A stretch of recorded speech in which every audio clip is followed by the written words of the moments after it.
Escape first. I love escape rooms. I find them interesting to watch on TV, and I've done one before with the boys. We got out in 43 minutes, with a time limit of 60 minutes. It was interesting because we started out locked in 2 different cells. The little Wiiviewer in one, and the little Sinai in another. We had to break out of the cell and find a way out of the room. I found the first half of the escape room much more fun than the second. Making a good escape room needs to have the balance between the reality of the situation and the need for puzzles. Now, video game escape rooms tend to want to overcomplicate rooms, instead of coming up with clever ideas. And this title is no exception. In fact, I think this is the worst video game escape room I've ever played. And I played Fort Boyard escape game. But to be fair, that was more of a game show.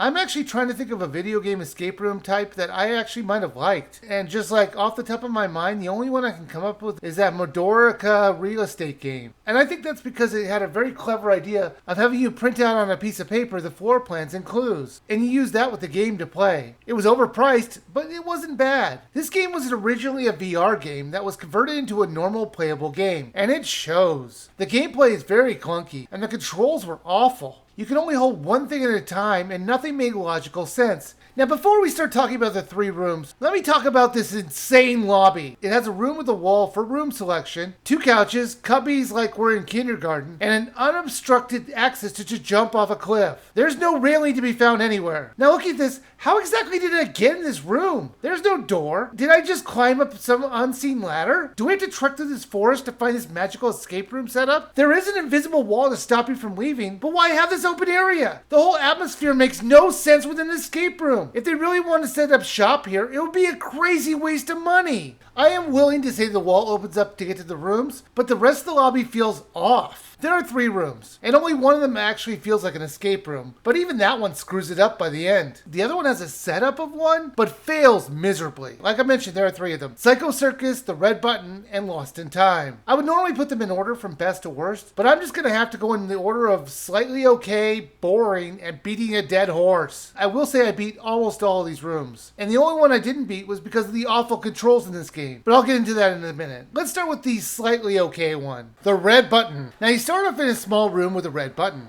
Now, do you dare press it? This one actually has the feel of an escape room. You start with something small, and from there it expands out the challenges. The fact that it starts out small helps the player feel like they accomplished something, instead of seeing a bunch of locks and not sure where to start. There are a few red buttons in this escape room, and they all do something different, so it was a bit stressful to wonder what happens when you press it. You will encounter a lot of locks that you're going to need to figure out the codes for, and this got very tiring, especially when the locks were all the same looking. This game strangely doesn't use most of the main buttons. It uses the ZL and ZR buttons to hold and drop things. A, B, and Y are never used. Worse yet, they actually make you have to press buttons on very small targets. Even zooming in at its maximum, it was still annoying to have to do. The main room that you explore was small enough not to be too overwhelming. And I can actually see this one working as a real escape room, until you get out of this room. Because for some reason the escape room just keeps going. You go down hallways where you have to look at the walls to figure out the codes. It was just tiring. There's no reason for this. The main room was enough, and this feels like overkill. It breaks the rule of an escape room, as it's actually more of an escape house. Psycho Circus is a room that you've been locked in by a clown who's coming back in about an hour to take care of you. You need to find a spare key to get out of the room in time. This one is a cluster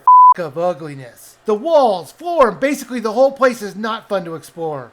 It feels dirty, and I don't want to touch anything. You need to open the cabinets to find clues to open the drawers. And of course those drawers are locked with keypads. They're all over the place. The things that this clown has locked up is often not worth locking up, like a needle that you have to use to pop a balloon. And that balloon is hiding 2 items, and it's still floating. How does that work? The main problem in this room has to do with the controls.